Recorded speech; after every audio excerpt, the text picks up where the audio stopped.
was. Steph, do you know who that was? James, he'll come back. I'll come back. Okay, who's James? Okay. Evelyn Pope. No, I think he's the building person. Oh, building inspector. With Metro, I think. Oh, with Metro. Architect. Oh, okay. That's that.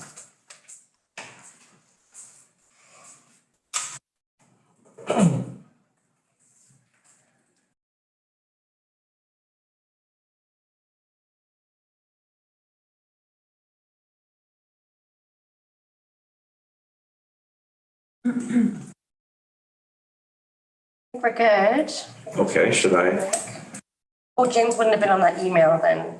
So Jeff, do you want to forward that to James, the link I sent you? Yeah, James is the. Oh, here he is. He just came in. Yeah.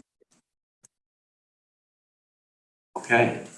So, as chair, I will call this meeting to order at 11:47, I believe.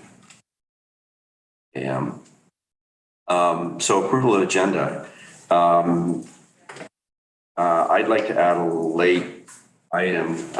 It was actually noted as an action item, committee member recruitment. So we could deal with that under other business, under section 7.1 other business. Any other adds to the agenda? Okay, so move that the Heritage Commission approve the agenda for September 6, 2023. Second? Favor? Okay, adoption of minutes. Minutes of April 17, 2023. Any issues or corrections to the minutes? All good? Yeah. All right, move for adoption of the minutes of April 17, 2023. Also moves. Second? It's up to you. Ellis? All right, all in favor? Carried. Yeah, he's on that. We have item 3, public comments. Have we received any correspondence or No. anybody in the audience here? All right. Moving right along then. Next item 4, it's the delegation from Metro Vancouver Parks, Regional Parks. So I'd like to welcome Representatives Lydia Minot, Jeff Fitzpatrick, and James Humgiller from Metro Regional Parks. Thank you for coming and attending. Just the background for this is Council received an update report from Metro Parks on January 7, I believe, this year. That report was referred to the Heritage Commission for comment, and we didn't feel there was enough detail in that to create basically a 2-page or a 1-pager and then a map. And so we basically said there wasn't enough detail for us to advise council and recommended that council ask Metro to come back and give us a more detailed report on, and it was items such as qualifications of the contractors, who is overseeing the project, their qualifications, and details around proposed heritage conservation procedures and plans. So, and also just an update on progress, because it looks like things still need to move along. So, over to you. Thank you. Thank you for having us here today. Steph, should we share the presentation or should we share? What are you supposed to do it? You may share if you want to be in control. You may share if you want to be in control. Mhm. All right, we'll do that. Okay, bear with me while I get that set up.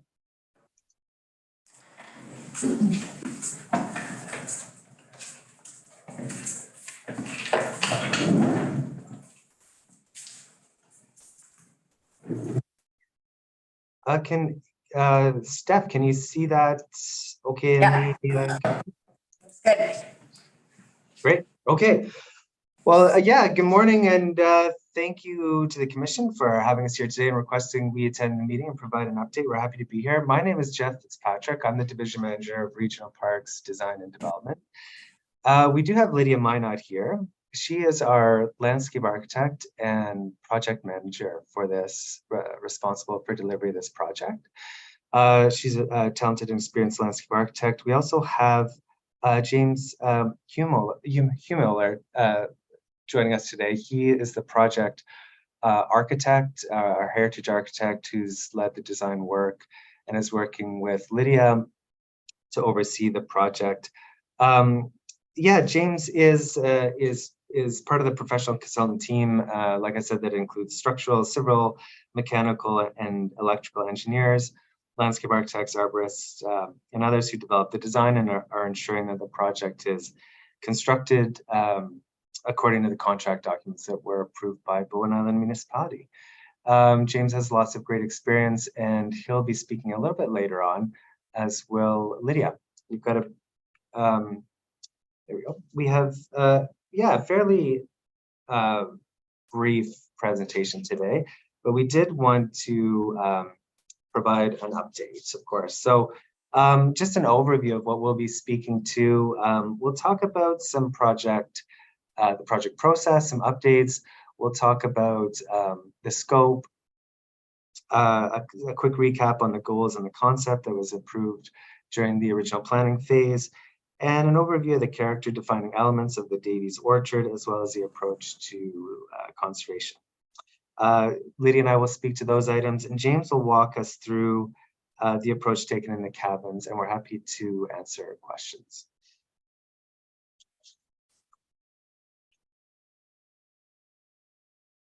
So just by way of, I guess, some background and a reminder for folks who might be new of the previous planning, design, and implementation steps taken on this project, and as by way of an update as well. So this project commenced back in 2016, and the planning phase included public and stakeholder engagement, including Bowen Island Municipal Council and heritage associations. The technical work, including site building and heritage assessments, informed the concept development.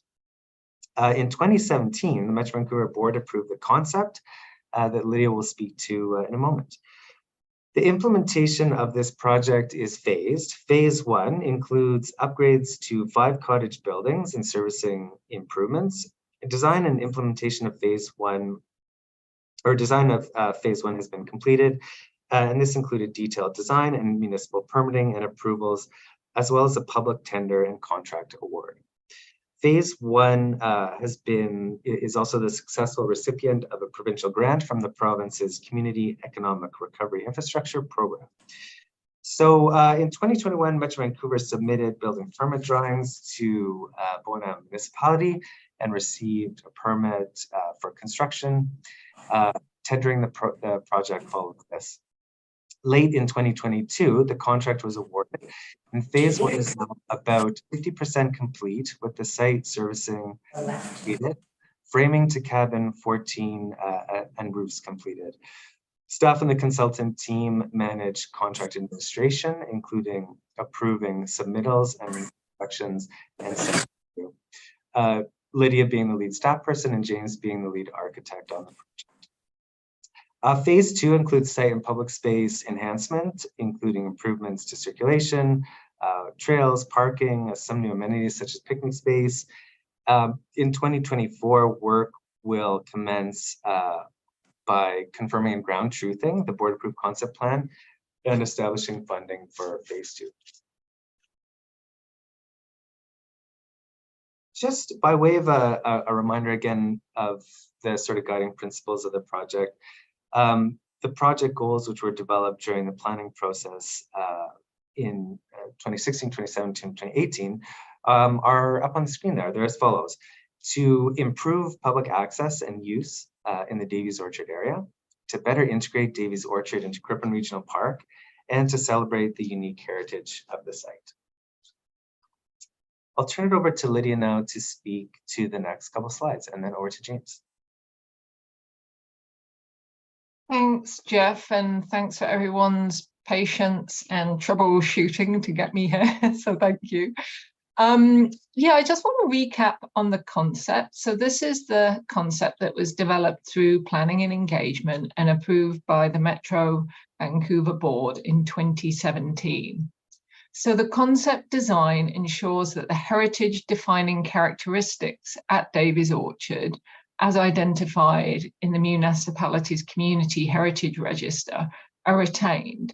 The concept also ensures that the project goals around integration of the site and improved public access are also achieved. Additionally, the concept considers things like viewscapes and new programming areas for the community and visitors. As mentioned previously, the next phase, or phase 2 of the project, includes site and public space enhancement. So this is things like parking, circulation, and potential new amenities like picnic shelters and nature discovery areas. We're going to start that work in 2014 by confirming the proposal and also establishing funding. Jeff, could you share the next slide, please? Thank you. I just want to sort of touch on the approach to conservation and then hand it over to James, who will speak more specifically to kind of how that's being handled architecturally. As I'm sure you're all aware, the Cripping Cottages are a cluster of multiple buildings set within the orchard, and the heritage conservation methods basically combine preservation, rehabilitation, and in some places restoration. I just want to sort of remind us all that the primary treatment really is rehabilitation, as Metro Vancouver need to continue and plan for future compatible uses. The cottage upgrades that are planned will maintain and restore the historic character of the cottages. They will also provide modern updates to make them more functional for the future. So work uses a combination of all of these conservation techniques. So it kind of includes repairing and refinishing interiors and exteriors, removing finishes and additions that aren't consistent with the original character. So one example of this is some of the porch additions. And there are modern modifications to make the cottages more functional. And these have been carefully designed to preserve the heritage character of the building. So this includes new lighting, accessible kitchens, universal washrooms, ramped access, and code compliant handrails. So there's a real balance in maintaining the look and feel of the old cottages, but also giving the community a new amenity with the goal of contributing to the new histories at Davies.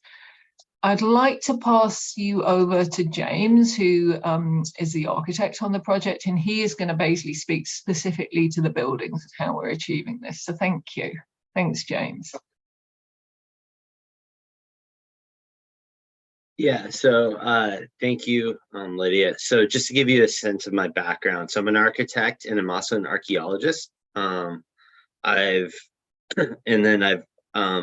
preserved, or done heritage architecture throughout North America on a variety of projects at a variety of scales. I've also worked as a carpenter for years prior to being an architect, working on historic buildings as well. And then as I mentioned, I'm also an archaeologist and I work all over the world excavating buildings and things like that. So history is definitely an important part of my practice. It's not the only part, but it is definitely an important part of my practice.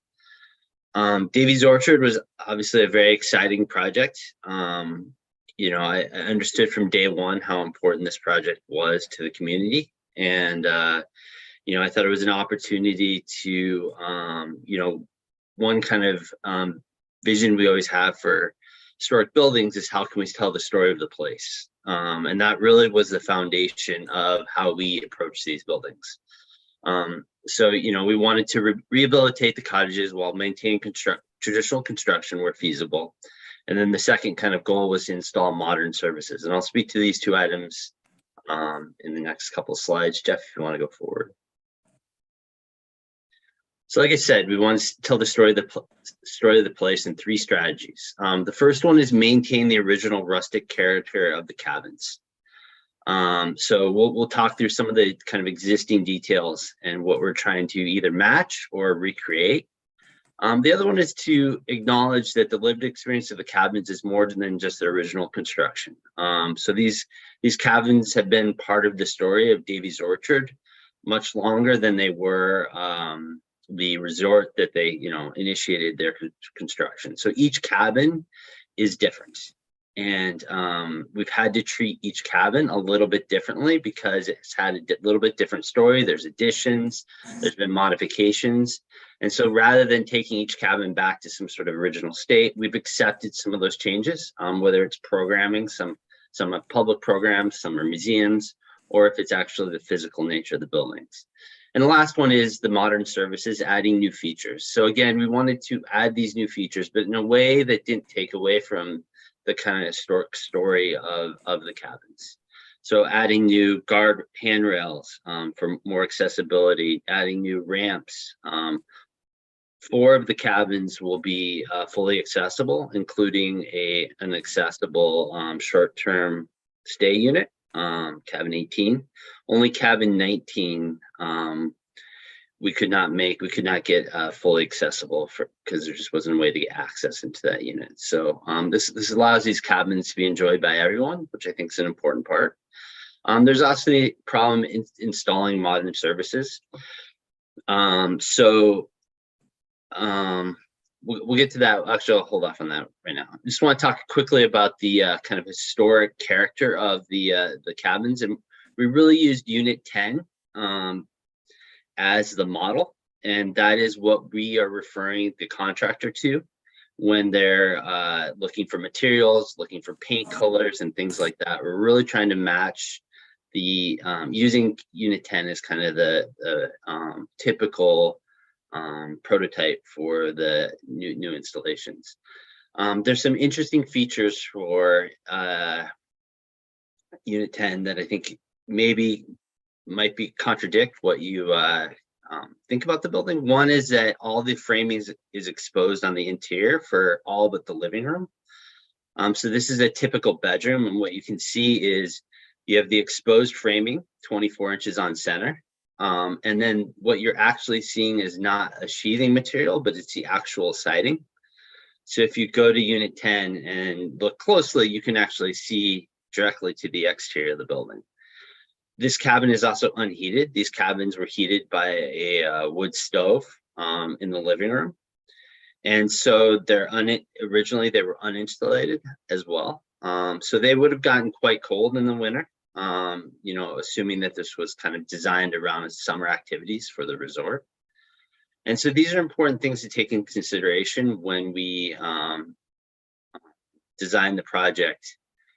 And I think maybe some of the issues that have been mentioned by community members don't fully understand how these buildings were built and what the original intent behind them is. You can also see there's board ceilings, there's board paneling on the walls. These boards aren't what we would typically see where you'd have like tongue and groove or some sort of laps. They're just straight boards applied to the framing. So you do have gaps and things like that when we're trying to conceal things like that, we had to take into consideration. Jeff, you want to go to the next slide? Yeah, again, exposed roof sheathing. So the roof is attached directly to the boards you see here. There's obviously been some damage with flashing. All the gutters often get backed up because of the trees, debris from the trees, creating some issues that we had to address. Again, the board paneling on the interior, when you do have the framing covered, it's usually done with this board paneling. Jeff, continue.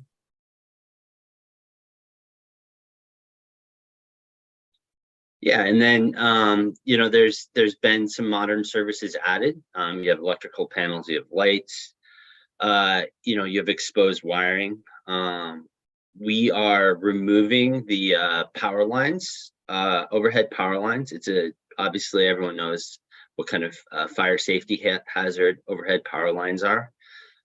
So we've taken this opportunity to remove those power lines, which requires us to install a electrical room. And the only place we could really find to install electrical room, there's no space within the cabins itself. So that's why we have that little outbuilding. So all the power go to that building and then be distributed to each cabin.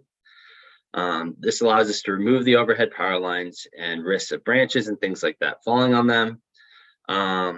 In that process, we'll also be updating the wiring and the panels for each cabin. One thing we'll do is we'll remove the exposed wiring.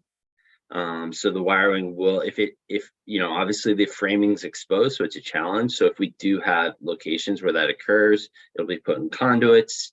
So it'll be made safe for users.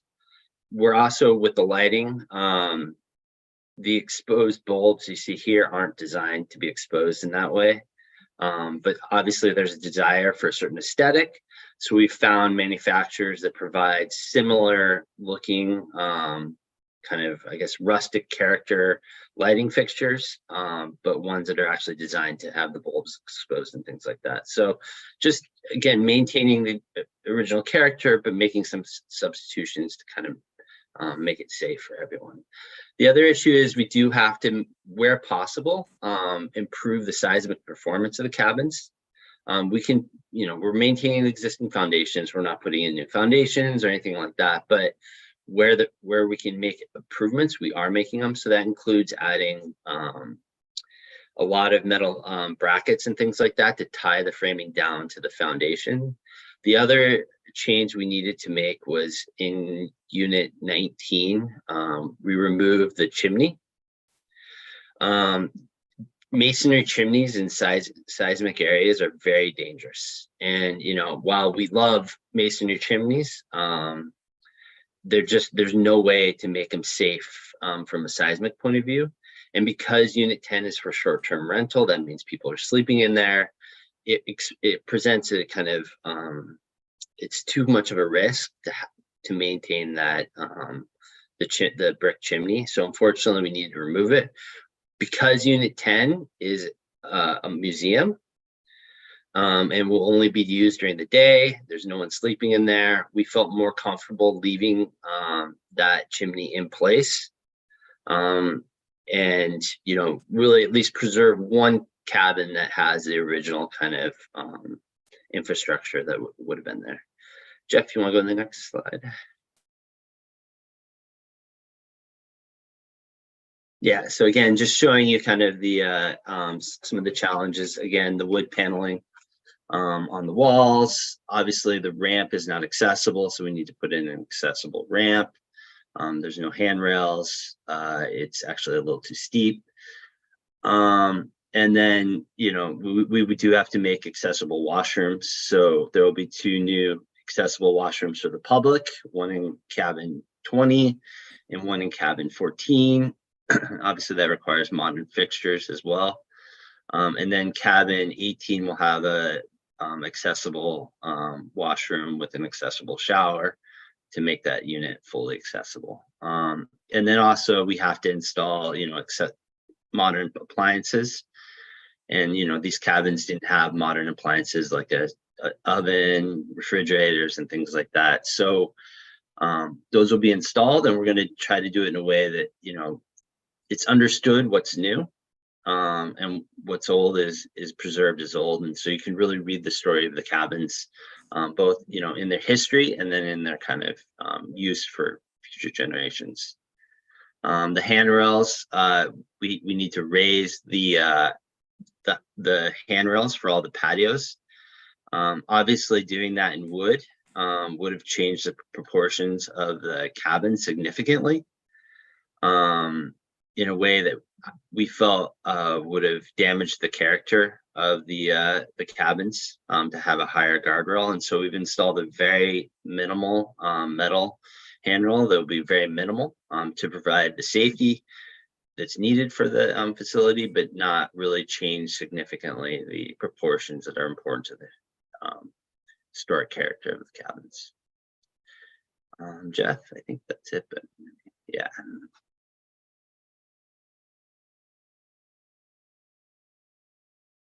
Thank you, James, and thank you, Lydia. And again, thank you to the commission for having us here today. I hope that was helpful, and we're happy to answer any questions that might come up.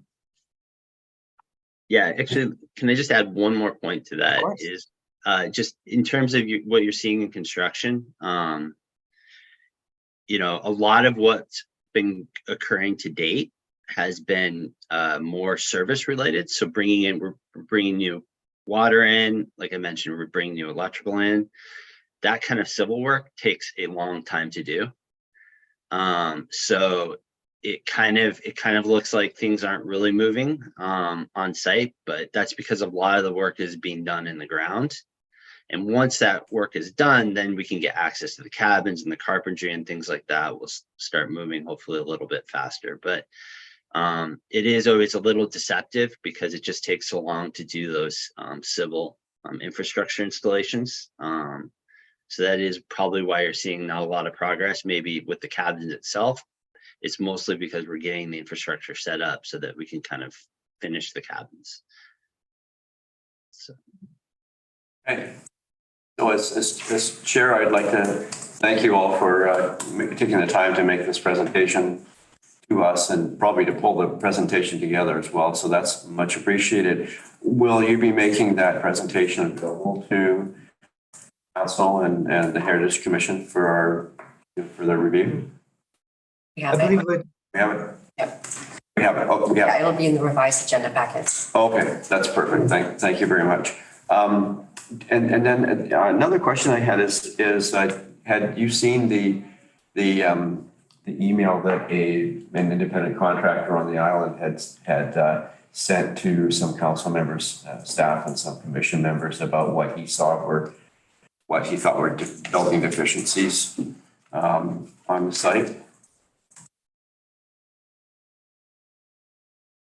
That I believe was included in the agenda package, and certainly James, as an expert, can speak to any of the technical issues that were raised. But I think it's fair to say that I mean, broadly speaking, there's what's being done at Davies Orchard is reflects exactly what Bowen Island Municipality approved. So what's being done there is being built to the contract documents that were approved by the municipality.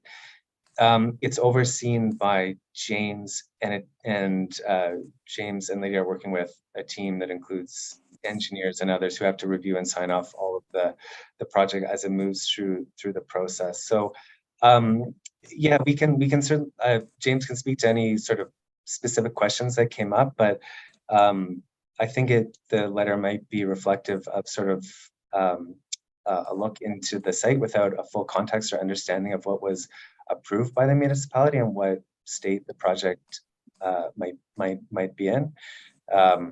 But yeah, that's just some reaction from my perspective. Yeah, I mean, I guess that made some of us wonder, despite best intentions from administration, that there may have been issues around follow through from contractors and others, and there might be a supervision issue. So wondering if you guys want to look into that to make sure that your best intentions are actually being followed. We some councillors and some commission members and staff did an informal walkabout outside of the fenced areas, but just from what we could see, and some things that we saw, raised some questions that we flagged. Things like metal plates connecting post elements, for example, together that look whether we didn't know whether they were temporary or permanent, but it would be obviously not something historic in design, or portions of the of stairs, stringers, wood on concrete, and whether that was an appropriate approach as well in terms of the investment rotting, that kind of thing, and yeah. So all those, I mean, the first thing I would say is that it's still like early days in terms of the finishes, right? So, I mean, the metal brackets in question certainly aren't going to be there at the end of the project. You know, I mean, the contractors installed them, but that's not what we have in the drawings. And a lot of things they're doing temporarily so they can kind of work around the area. Like some of the wood has been installed just to have a surfaces to walk on, with the understanding, you know, they'll get beat up and then they can come back later and install the finished materials. In terms of like, you know, I mean, I will say the letter, you know, it's obviously hard for me to know what the conversation that this letter kind of refers to, because obviously I wasn't there. But when I see the comments in the letter, it indicates to me someone who hasn't seen the contract documents, hasn't seen the drawings, and is kind of going off of a conversation with, you know, which I don't even know who the parties were necessarily in the conversation or what the context of that conversation was. So it's really hard for me to understand, you know, what's going on. But, you know, the contractor, when we talk to the contractor, we're talking to the drawings, and they're very aware of what's going on in the drawings. And so how that miscommunication occurred, I don't fully understand. Because, you know, the contractor clearly understands what the drawings, they've submitted materials based on what's in the drawings. So I don't know where the miscommunication happened. I can't speak to that. But, you know, things like, you know, are the stairs on concrete? You know, we do, you know, they mentioned using sill gaskets, which we do use for framing, but, you know, as an example. But for stair construction, you know, we're putting in the concrete because this is a public building. The stairs traditionally would just lie on the soil, but we need to have something more stable for the stairs to land on. The stairs, you know, the concrete will be surrounded by soil and things like that eventually, so they won't stand out like they do now. So to isolate those, we use peel and stick membranes. Because sill gasketing, you will see the gasket, which won't be very attractive. So they have to use peel and stick membranes that separate it, that are obviously more conspicuous or inconspicuous, right? So it's not something you would necessarily see easily unless you really looked at. You know, we have requirements for pressure treated wood for the stairs. These are all in the contract documents. There was mention of a flat roof for the Electrical room. yeah, you know, I mean, we usually, you know, obviously we don't have a flat roof. We have, you know, in this case, the contract documents call for the roof to slope 2%, which is standard practice for a quote unquote flat roof. It clearly states that the framing needs to slope 2%. Another option that the contractor could do is they could use tapered insulation. But regardless, there's not going to be a flat roof on the project. It's clearly in the contract document, the drawings for the roof to slope. You know, in terms of the wood, you know, again, like, you know, I've shown you what the existing conditions of the wood sheathing. We normally would put sheathing on a wall. That's normal practice. But we're not doing it here for Unit 14 because we want Unit 14 to have some of the character of the rustic nature of the existing cabins. Unit 14 is going to be unconditioned.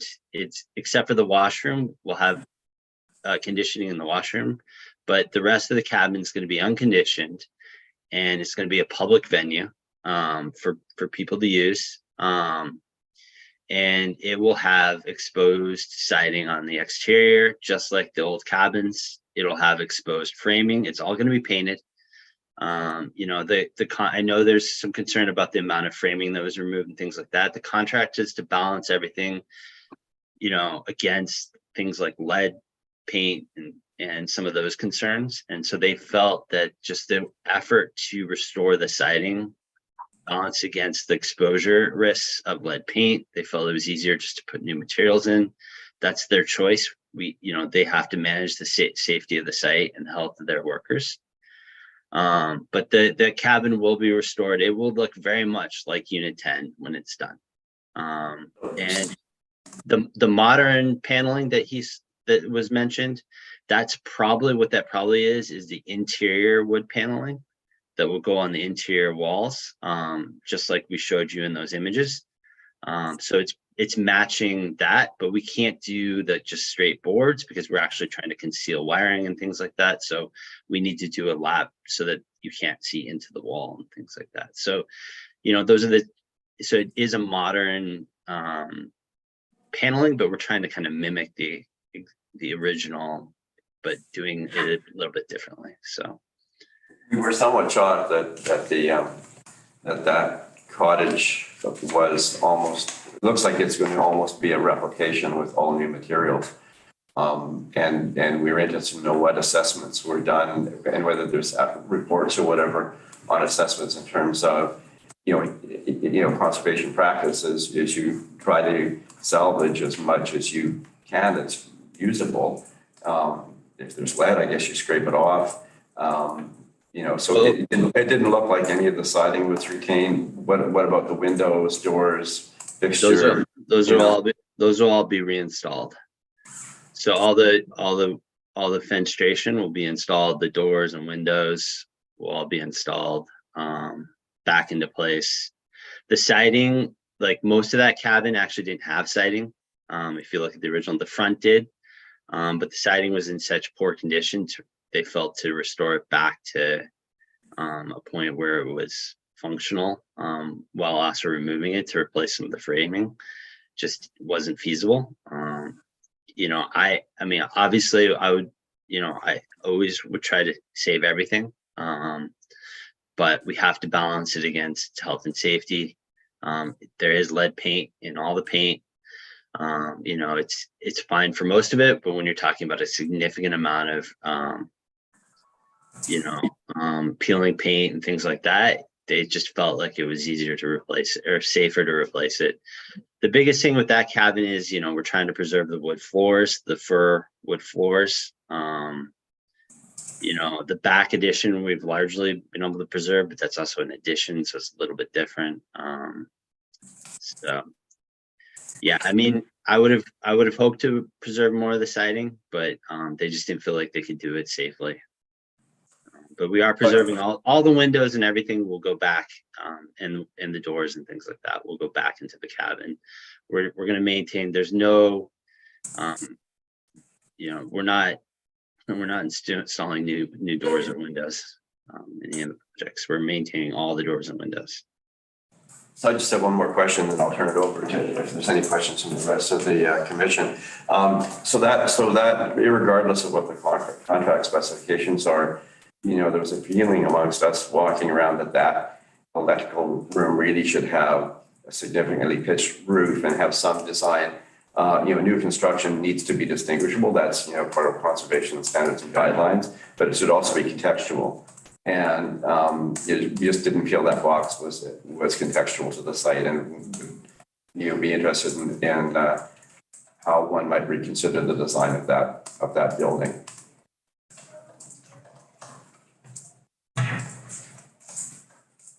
Yeah, I mean, I think it should. I think it should speak to the fact that it is very much a modern installation, and that it's not part of the historic character of the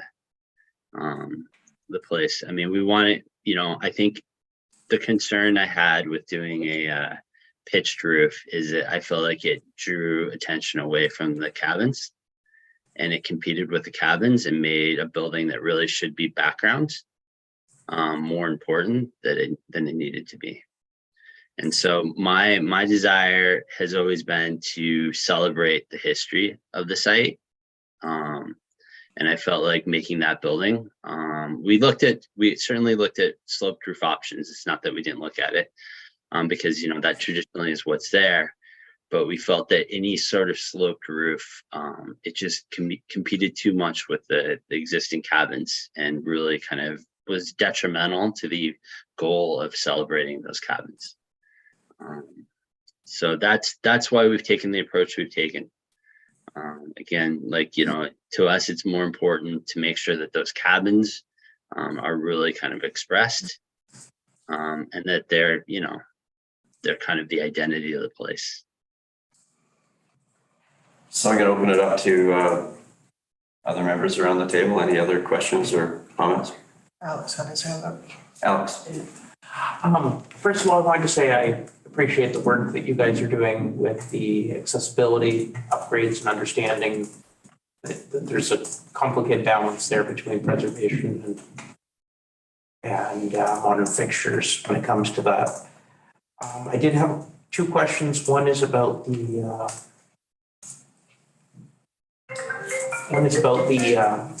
you mentioned the removal of the chimney. I understand the seismic upgrade problem. Was there any kind of work done to look at recreating it in something other than brick that would look here as brick when finished in order to mimic that look, as opposed to just complete removal altogether, just not having the feature in there at all?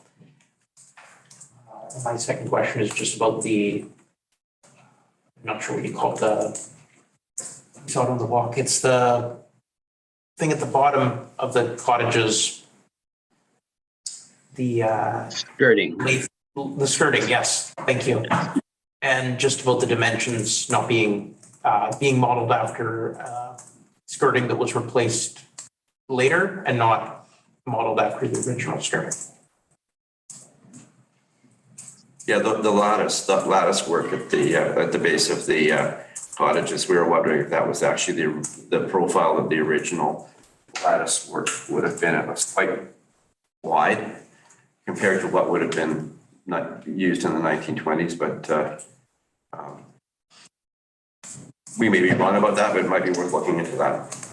Yeah, I'll have to look at that one. I haven't, maybe I need to look at that. In terms of the chimney, the problem with just recreating it is that those brick chimneys, so the original cabins had basically metal flues that ran up into those chimneys.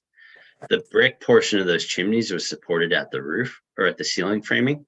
So you can sort of imagine having like you have the brick basically bearing on wood framing, and then through the roof, it was basically to protect the roof from the heat of the metal flue. Yeah. And so in cabin 19, there was a installation of a modern fireplace. It looks like it was done in maybe the 70s or 80s. And we wanted to remove that fireplace because it took up a lot of space in that cabin. Yeah, go ahead. Anyway, so we wanted to remove that fireplace. Originally, we wanted to preserve the chimney above the ceiling, so that from the exterior you would see it, and it would kind of be more what the original cabins were. But we just grew concerned with the structural engineer that there was no way to do that safely. To replace it with something else would still require us to take that chimney down to the foundation to do it in a way that's responsible, and that's not really in keeping with the historic character of the cabins. So we felt like either way, if we remove it or if we do it properly, it still wouldn't have matched what was kind of there. And so we felt like it was better just to remove it, and at least preserve the one in cabin 10, the museum. Judy, did you have a comment?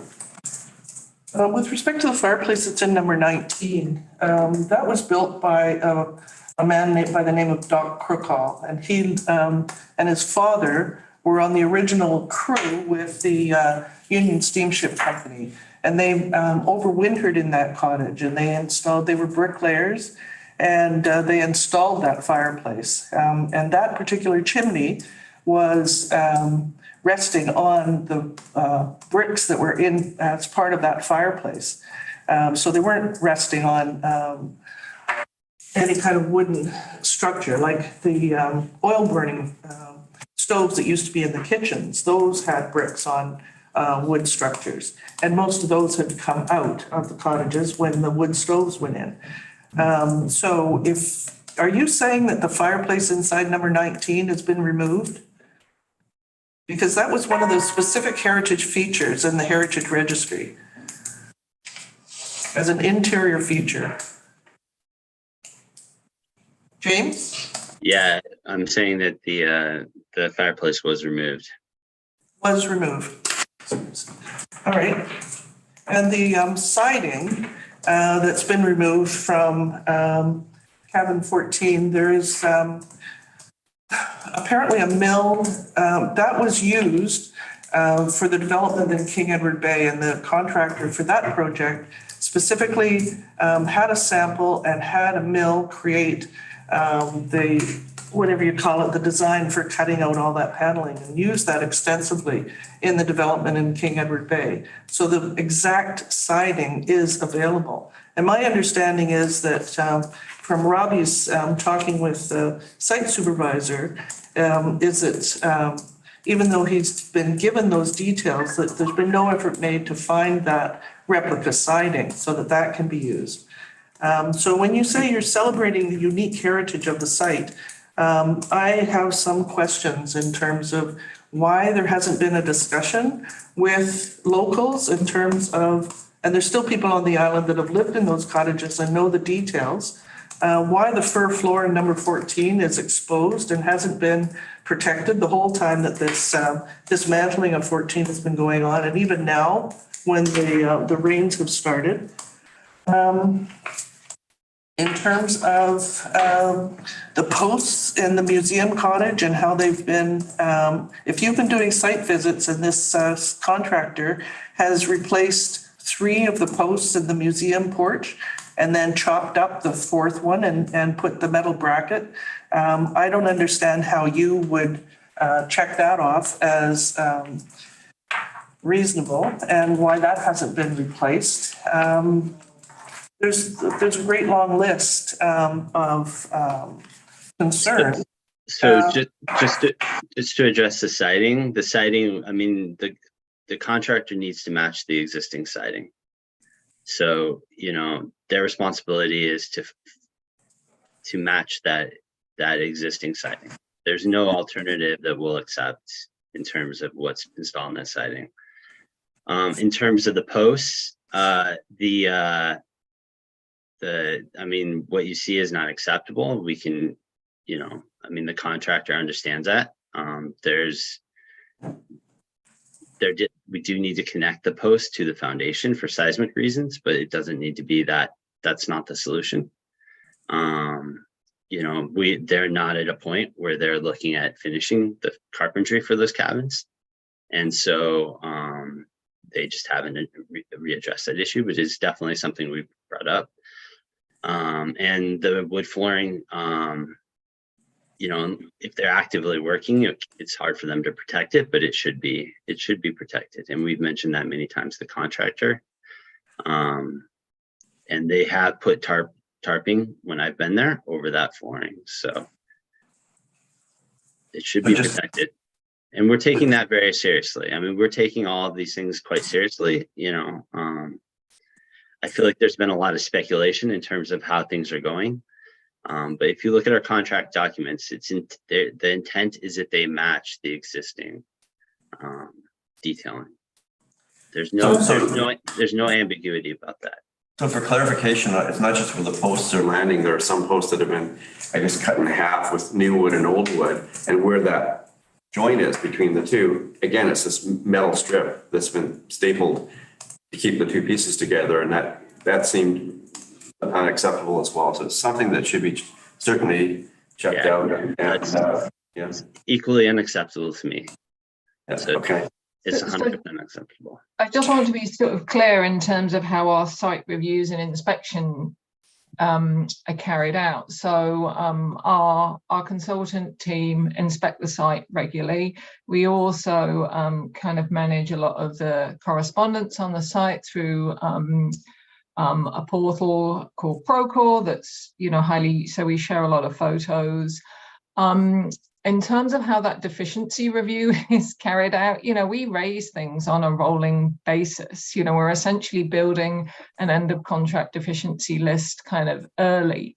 It does some of the deficiencies you're identifying, have been flagged. They have been raised with the contractor. Not all of them have been resolved, and not everything has been, nothing has been offered up for acceptance. And so I think it's just important to remind you that there is a kind of rolling inspection and commenting undertaken by our consultant team. It's all documented, and we're kind of building this deficiency list early. So yeah, I just wanted to remind everyone of that. Thank you. Is this documentation that you can share with us? Probably not easily. We have our we have our site. We could probably share a list of some of our deficiencies, but we have our project meetings. As I said, everything's held through a central online database. So I think if the Commission's looking for a list, we could provide that, but I don't think we can provide access to the portal that we use to manage this process. Thank you. And just in terms of like an update on like the construction, again, we've been focused on the infrastructure at this time. They have been doing carpentry and things like that to keep people busy, but that hasn't been the focus. Before a lot of this stuff will happen, we still have on-site meetings that need to happen with the contractor to talk about our expectations and things like that. So there are meetings that happen just to say, okay, this is what we're looking for, whether it's in terms of like the windows and doors, the expectations with how those are restored. And we've had experts in the windows and doors come and look at all the windows, provide guidance to the contractor. So it's not just me, it's also people, who are experts in those specific elements, providing guidance to the contractor. But what you're seeing right now is like, I assure you the focus has been on excavation and getting services installed and not on the carpentry and things like that. There has been work done. They put in the posts, they put in these metal brackets, but those are things that they've done just to kind of occupy themselves while they had some downtime. But they have not really got into the heart of like the carpentry and things like that. So there's a lot more work that needs to be done in terms of the finishes. So windows and doors would have lead paint over the years as well. Why can that be dealt with on windows and doors and not siding?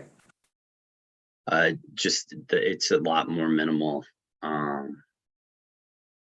It's a lot less exposure. In terms, the siding on unit 14 specifically was in very bad shape. It was always going to be, I did not say remove the siding. Was not in our contract documents, but we did highlight it as needing significant restoration.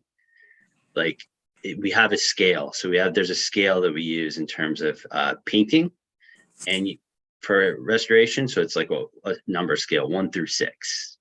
And so like cabin 10 might be at like a 2, right? It needs some minor sanding and things like that. We don't want them to sand too much because that removes kind of the historic patina on the building. So, let's say unit 10's at a 2, cabin 14's at a 6. Basically saying the substrate before you paint it needs to be significantly restored prior to painting. So there's a lot of peeling. There was a lot of just deterioration of the siding. You start seeing the grain really get exposed through exposure to water and things like that. So, and then the framing behind it, it was problematic. They felt like they couldn't work with the framing. They had, obviously the roof had collapsed, right? So it's kind of, you start from the roof. We have to put in a new roof. Then you kind of start following that down. Okay, the new roof has to sit on stable structure. The stable structure, has to support the siding. And by the time they got into it, they felt like, with the amount of sanding and maintenance to do the siding, there wasn't enough to save it. And it was better just to install new siding. But that's not something, I mean, I assure you, it wasn't a decision that was taken lightly. It wasn't, no one was, you know, if that was our approach, we would have just taken the cabin down. But we wanted to preserve the cabin as much as possible. We always wanted to preserve it as much as possible. Last question on timing, and you've addressed this to some extent, but we do notice that cabin 19 still has a hole in the roof from where the chimney was and a piece of plywood over it. And then cabin 14, I guess it is totally exposed except for it's got some plywood sheathing on the top now. So it's now we're already at the beginning of September. When do you anticipate that those structures will be secured from weather? I mean, as soon as they can finish the framing on the roof, you see all the wood shingles out there. You know, so basically as soon as they can finish the roof for cabin 14, then they'll put the shingles on. So they've obviously re-roofed some of them already, and that's the priority, is getting to the point where they can re-roof cabin 14, and then they'll bring them on. There's some other work they have to do on some of the other cabins as well, and then they'll be dried in. But Any other questions from the tenants? I hope you can hear me. People often say I speak too softly. Anyway, I was wondering, we've knocked down quite a few of the cottages, and each time it was suggested that we would save as much of the doors and windows as possible. I was wondering if anything did get saved and where it is, and if that's going to be helpful. so the doors and windows have been saved. I think we also saved some from cabin 12 because not all the original doors and windows from cabin 14 were there. So those will be installed in cabin 14. So cabin 14 will be a combination of the windows and doors that were there, as well as some windows and doors from cabin 12. Yeah, so we're hoping that will meet our needs in terms of providing windows, and that we won't have to try to match the existing windows or doors. Good. And then I just wanted to make a general comments. One is that I appreciate you coming and talking to us about this. It's been a mystery box since I think it was it 2016 when we started this process, which was when Bowen Heritage was concerned about failing roofs and conserving the cottages from the elements. So that's what, 7 years. And and some of the discussion that we've had today, it strikes me that these things wouldn't have been so much of a surprise if you guys had been talking to us. Jeff, you mentioned a couple of times that these were things that were passed by municipal council, but we have spoken several times, and the commission has spoken with you, Bowen Heritage has spoken with you.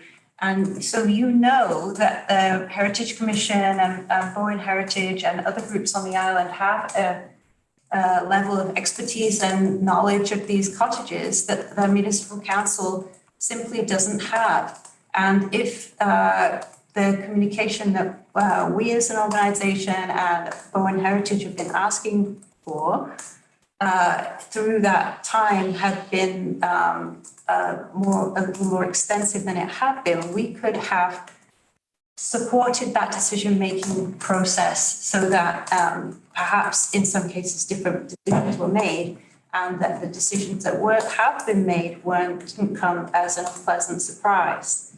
And we wouldn't have had this degree of concern over these years about what was going to happen and how things were going to be done. And I have to say that I don't really understand why that offer wasn't taken up. And I would just encourage you all to continue to communicate with the commission, because we only want to support the restoration of and the protection, the conservation of the cottages. That's all we want. So I would just really encourage you to not just rely on what municipal council has said, because they are not an expert body on the cottages, but to find a way of communicating more frequently and in more detail with the Heritage Commission. I think that's all I have to say about that for now. Thank you. I would add to that, I would ask whether Metro Regional Parks would be willing to commit to more infrequent communication, detailed communication with the Heritage Commission as well as through council. Yeah, no, thanks for those comments. I think, typically when we communicate with municipality, there's one point of contact.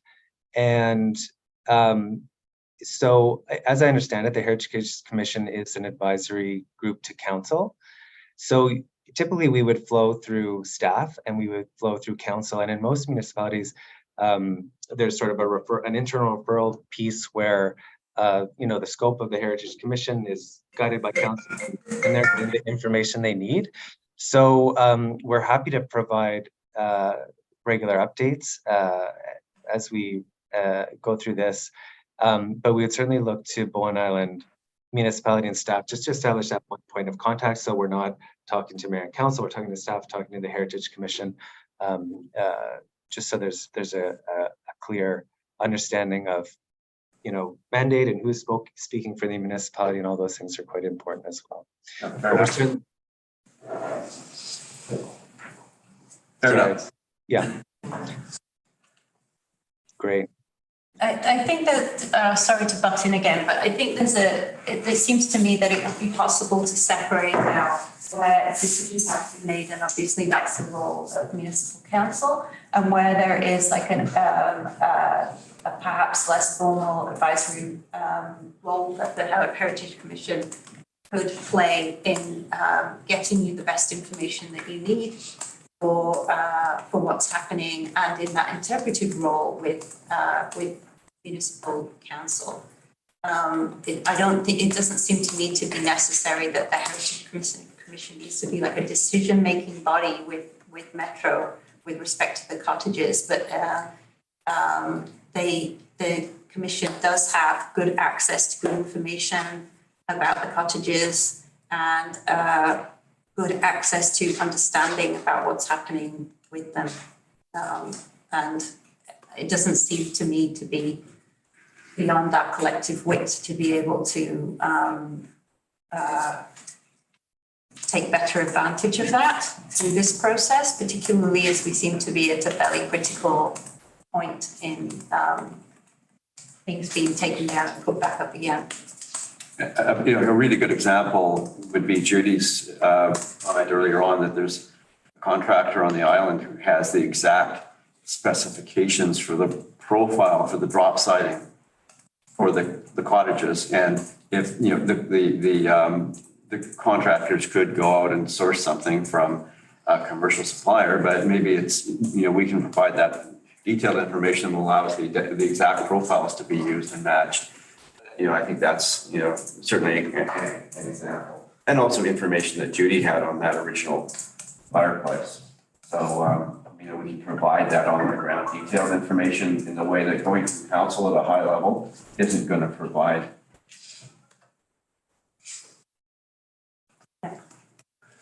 I'm also, I'm not sure what the process would be in terms of advice from the Heritage Commission to council or council's recommendation to the Heritage Commission. But I think that from my perspective, there's been some damage, and that there's real concerns in terms of the overall heritage look of the place. That flat roof building in the back is going to detract from the buildings. that power, in whatever has been put into the ground that's got those 4 metal stanchions coming out of it. And there's nothing that can disguise that in terms of heritage aspects. This whole business in terms of there's going to be some sort of exterior outbuildings, electrical outbuildings for each cottage, and what in the world that's going to look like. And I think that it's time for council to seriously look at whether or not,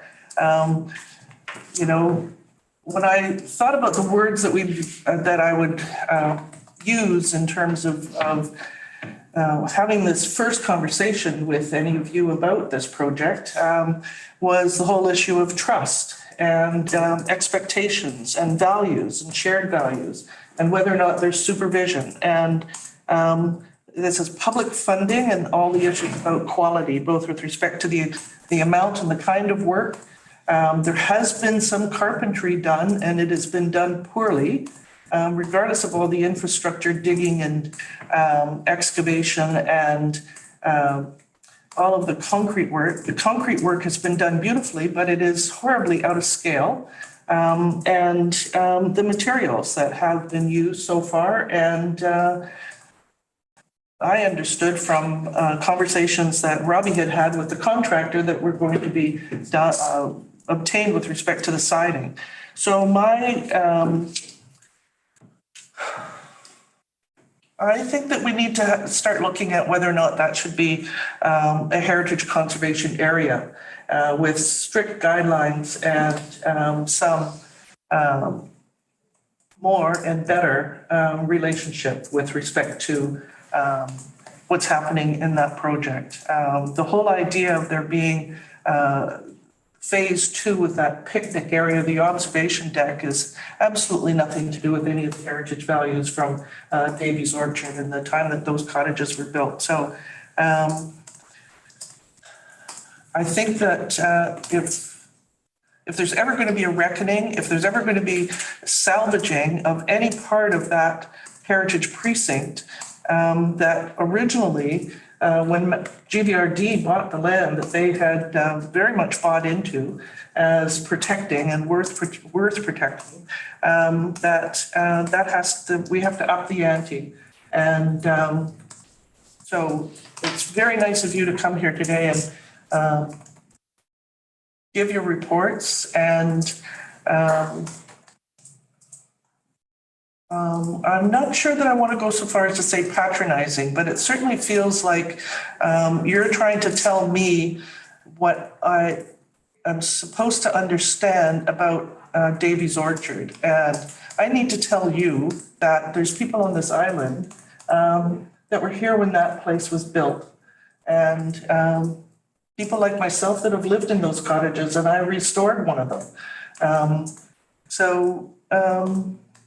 In terms of, wouldn't it be nice if, I think the people on this commission are too polite. It would have been nice if you'd come and talk to the locals and to work with us in our background and experience, and that hasn't been the case. So I think the issues in terms of figuring out whether or not, in fact, we do have shared values, and whether or not this municipality can trust you to look after our heritage properly and with respect, is, I think, up in the air now. And I'm not satisfied in terms of the discussion that we've had today. So I think that we need to think about what our next steps are going to be. Through the chair, sorry, Councillor Geddy, I just want to flag, unfortunately, Jeff Fitzpatrick, I think there's been a technical glitch. He's just been kicked out of the meeting. Again, I don't know what went on, but I just received a text from Jeff, but thank you for your comments. I can't speak to many of them. I do just want to confirm that there are no individual electrical buildings outside of each cottage. So I just want to clarify that. Some of the electrical installations that you see on site, this is basically as per BC Hydro's design and safety requirements. So I just want to clear up the issue. So no electrical buildings outside each cottage, just one centralized building. So thank you, and thank you for your comments. I'm going to have to cut off discussion on this unless there's something burning, because we're getting close to the end of our meeting, and we have a few other important agenda items as well, and some of the members have to leave. So I would reflect that, I'm not sure that I'm convinced by everything I've heard either, but I do want to thank Metro Parks reps for attending our meeting and giving us the detailed background in the report, and thanks very much. Yeah. Thank you. Thank you for inviting us. Thanks, everybody. Have a good day. Thank you. You too. Thank you, Judy.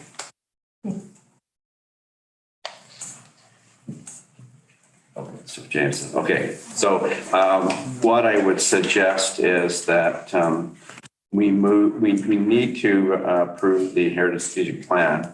So we need to do that. I think we want to do that right away if we want council to adopt it at the next meeting. And if we don't get to discussion on 5.2, we could always defer that to another meeting, but let's see how fast we can get, and I'll shut up. So 5, Business Horizon Heritage Strategic Plan. Drew, did you have any anything that you would like to lead with? I guess you've seen my edits to the document from yesterday. Yeah, thanks for taking a look at it, and we can make those changes. And, that's it. Okay. Any other commission members with any comments or questions on those edits? Well, then would somebody move adoption? Oh my gosh. This is so exciting. I'll second. Really up. So all in favor of that the Heritage Commission recommend that council approve the 2023 Heritage Strategic Plan as presented and amended at the September 6th, 2023 meeting. And I guess that should we add in that council adopted at its next meeting? Or is that unnecessary?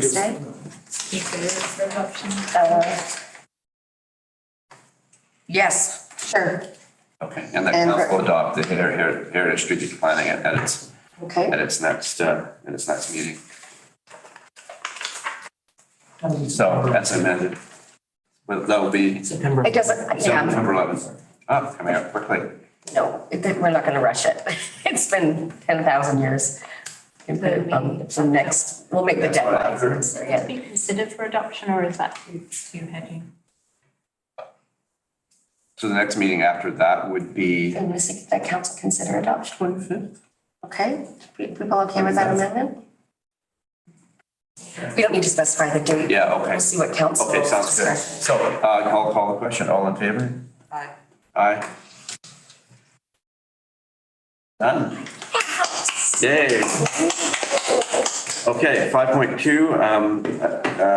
And I know Melissa, you have to be out of here in 10 minutes, 15 minutes, 15 minutes? Okay. I absolutely have to be looking at it. Okay. Open it up for comments on what we heard. Not satisfied. And Judy said what I was thinking better than I could have. But I agree. Yeah. I'm not satisfied either. I mean, for them to say, for James Miller to say, in my opinion, it needs to have the utility room needs to have a flat roof. Well, okay, that's your opinion. Is there any room for discussion, or is Metro simply, mandating this is what we're going to do and butt out? So, and other decisions, the decision about we can't save any of the siding. Basically, what James admitted is it was a budget issue. It's going to take him too much time to strip the lead paint off, so we're just going to trash the siding and put on new stuff. So, no, that's not acceptable. I mean, is there any kind of assessment that was written down? How justifiable is that? I wasn't going to, my feeling was I wasn't going to get into an argument with them in the meeting. That was not the purpose of their presentation, but I was happy to have Judy and Alex ask some pointed questions and engage a little bit fuller. Anyway, that's my sense. Yeah, as to Melissa's point, the lack of communication is pretty staggering. But being on the Heritage Preservation Association, we asked to move everything out of the cottages last March. So we've been out now for a year and a half in all our museum pieces in a block, one of those sea cans, it was unheated. It's, and no word as to why it took months to even start anything, so. Yeah, the lack of communication is pretty staggering. It's a little bit irritating to be told that decision-making has to be rushed, but it's been like, it's like 7 months longer. Yes. Many years in process, and each phase of decision-making and moving to the next stage seems to take so long, and yet there's no time to actually properly consult. And I do think that the problem then from there is that there is, you know, it's not really possible to trust a process that you don't have any input into. And Peter and I have also written letters, and we've never had a reply. Not even the courtesy of a reply. Yeah, not just the first one, but also the one that Bowen Heritage and also Museum and Archives and the Heritage Commission wrote to ask that they consider stabilizing some of the structures over time to save money and allow us to fundraise. We didn't get a reply. So I don't want to be like belabor the issue of trust as being kind of a wrong in itself, but just that how do we it's not possible to trust that it will move forward. I mean, it's great that they came to talk to us today and give us all these detailed answers, but that's one time. How can we trust that as things move forward, that decisions are going to be made consistent with the best interests of the cottages and the best knowledge of them. So yeah, I think that remains, that trust process hasn't been mended today. And while I hear that they, one question I wanted to ask, and I forgot to ask, they said that they have they visit regularly, but I wanted to ask how frequently. Like, is that every 6 months, or is it every week, or, you know, I still have lots of questions before I would feel comfortable with the process unfolding. Yeah. And I'd like to ask, can we please be included in your next walk around? We couldn't get into the cabins yesterday, we just walked around the outside. Part of my deal. The other concern I see is, you know, how many more interior or exterior features are we gonna lose as time goes on? Yeah. They keep working. This needs to be dealt with sooner rather than later. Else, and my sense is that, and you can even see it from the presentation, is that it's just they just see it too messy, including us on an ongoing basis on the ground. You know, we'll deal high level with council, like that one pager that they sent in January. You know, I get that they need one official point of contact, and that's council, and then council refers stuff to us. But that kind of high level stuff isn't going to help. We need a commitment from them to work, to have some kind of working group with us. Exactly. You know, to work, and we've said that from the beginning, and they do not want to do that. And I know It's just too messy. It would benefit them if they had a working group, right? Like, that's the frustrating part of it, is if they had a working group, that would benefit the whole process. Additionally, the idea that everything goes, they send it to council sends it to us, like, and then with our meeting schedule and council's meeting, that could take 6 months. Right? And the other thing I see is that I don't honestly feel that Metro as an agency is very committed to the actual historical stuff. They'll do it if it's easy, but as soon as it gets hard, then it's just like whatever. Absolutely. And that's the feeling I get. You remember, and there was a slide that had 3 boxes, like one's conservation, one is rehabilitation, and the other one was restoration.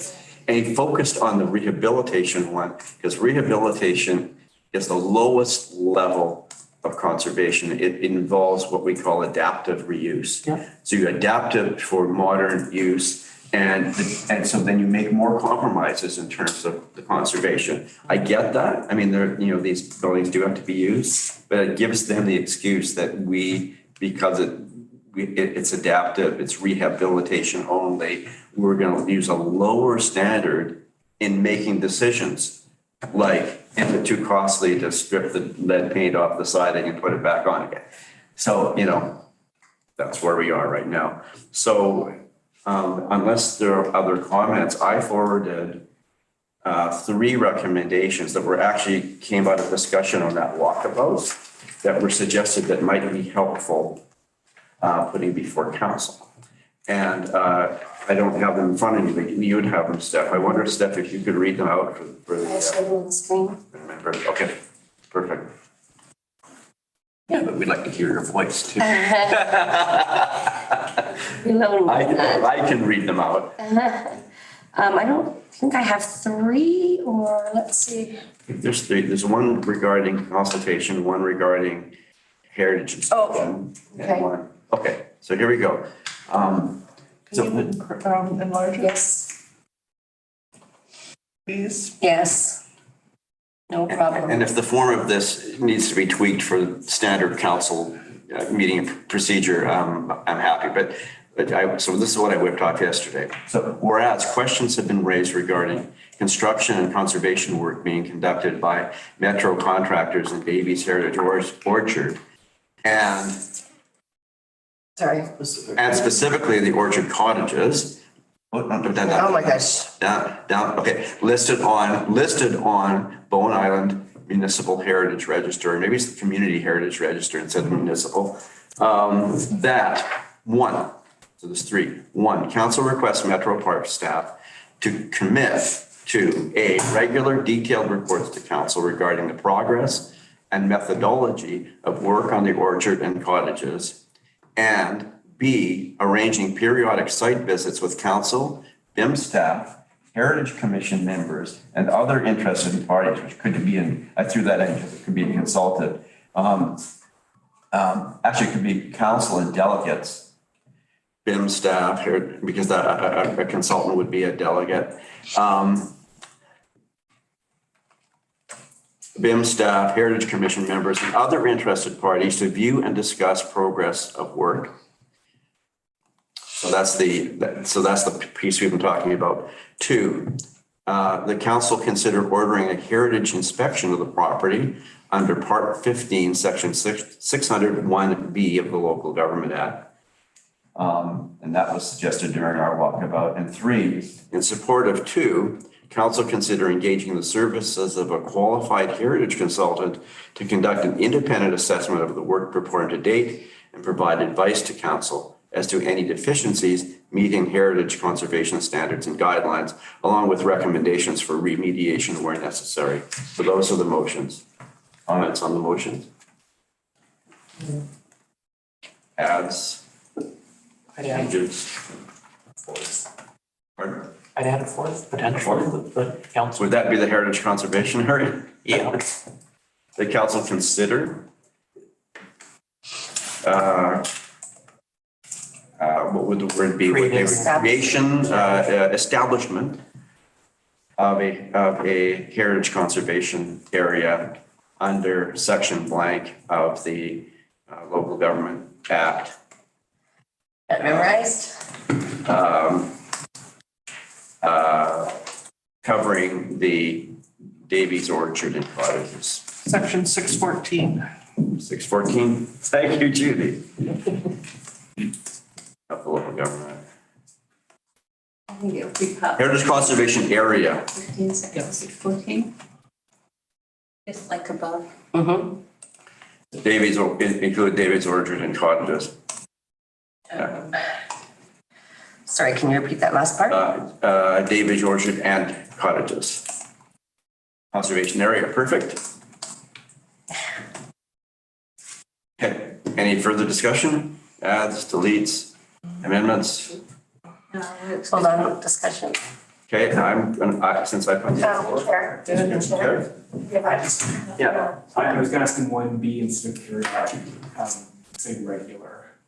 regular, I okay. think it's easier to schedule even. Yeah, I guess, we're scheduled So periodic. Yes, yeah, regular. regular. And then a regular detailed report, so they both say regular. Otherwise it implies that site visits might be less regular, so, yeah. I even considered putting a time like, bi-monthly or whatever, but I think that's just getting too specific. So, Do you want to ask staff about that? Is it too specific? Yeah, I don't know, I was thinking that too, like, should it say regular monthly reports? And like same with site visits, if it's like, oh, it's the last Thursday of the month, that's when we do site Yeah. visits. Sometimes that's like easier to establish, it may be more work, but it's like, and then it creates an expectation like a monthly meeting. yeah. Okay, let's change both of Meet those. once a year. Yeah, okay, so let's change that then to monthly detailed monthly reports Regular, and, monthly? Yeah. yeah. We don't need regular detailed, And the first one. You don't want to keep detailing? No, we don't need regular. We got monthly, so we don't need regular. Yeah, Okay, okay. Are we good? and then get rid of this regular as well? No, I think that's good. Okay. Okay. Okay, I'm gonna move this one. I'm gonna move all four motion. Oh, If you don't have any more input? are you comfortable with that? Yeah, I mean, it's asking council to consider. To consider, they don't have to do it. Yeah. At least they can consider it. Okay, if there's anything else? Staff, members? Do we want to suggest, or if it's too far to suggest that they form a working group? I heard. Well, that could be C under one. The other thing that hasn't happened is a discussion and an explanation of these plans that they keep referring to. Right, and there were a whole bunch of questions because of the vagueness of a lot of the material that was there. So, and during the walkabout yesterday, there were a lot of squiggles and marks and things on the map that was attached that we have questions about. So, at some point, I think that material, that basic knowledge in terms of what it is that they think they're doing, that needs to be explained and. Yeah, Then- wouldn't that come out of those three Okay. first recommendations? So then if council passes this, the expectation would be that that basic foundational knowledge would be explained. I'm not sure if the planners looking at it can understand it, but if somehow or other, if the commission could get that kind of detailed explanation. I know there were questions about what was happening with the doors and the windows and the sidebars of some of those plans that were pretty vague. So commit to participation in a working group of Bowen Island municipal representatives. Sharing foundational knowledge and ongoing information sharing. I kind of feel like this should be a suggestion rather than getting them to commit to. And also, would they participate in it or would they form?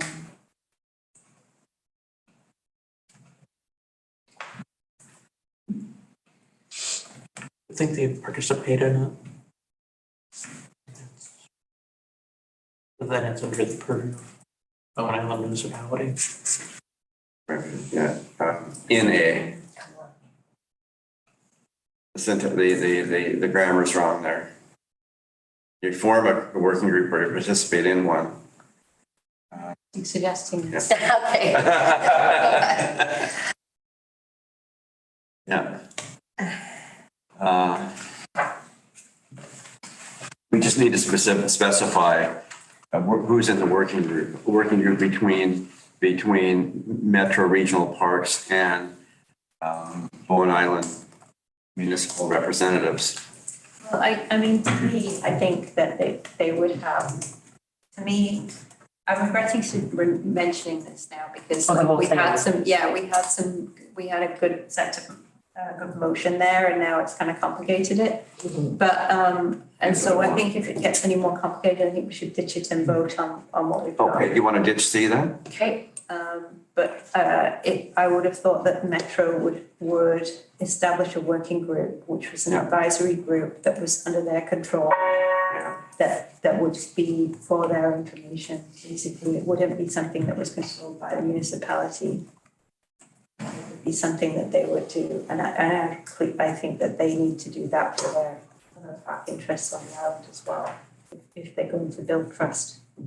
So do we need But maybe that's something that the municipality can make that recommendation. I think if we just stick with what we've got there without the C, okay, we just stick with that. I'm okay with that. The Muni can figure out working groups. Okay. Because I think that's a bigger project that Metro really needs to get better at. So I know that we have to end the meeting and my bladder's really full. So I want to get this moved. Might have a few other items or we just defer the other items until That's next fine. meeting. And so I can use the bathroom, but too much information. We're on camera. So I move them. So I will move the motions as amended on the screen. Second? Second, Melissa, all in favor? Aye. Carried. Council, your voter. Yes, Okay. I was trying to figure out if I had enough information to vote on this, Okay, based on what was on the screen, and I do. I can read it out. Okay. It's okay, I caught the changes, I was just internally kind of processing. Okay. Okay, so so item 6, we can defer the updates until the next meeting. New business was community recruitment. We can defer that to the next meeting, but let's not keep deferring it. Yeah. Because, one of the questions is, how come there's only, 3 people on the commission right now? Information items, there are none. And What planning next meeting? then the strategic council strategic plan, that can be deferred. HSP work plan, and we can talk about that at the next meeting. Yeah. These are just info items, so you guys understand. Yeah. I'm sure. Question period. Sorry. Question period, we don't have members of the public. And then, next meeting, consider HC work plan, it's already on, so Alex. I was going to suggest that since there's some time sensitivity to this, that we try to plan one sooner rather than later. Yeah. Okay. Okay. So Steph, Soon. delegate to you to set in your inimitable way to set up the next meeting and I think we should, maybe in a month or something, so we follow up about the stuff that we discussed today. yeah, and we'll see how council responds to the motions. So if there's not anything else, I move adjournment of the meeting. All in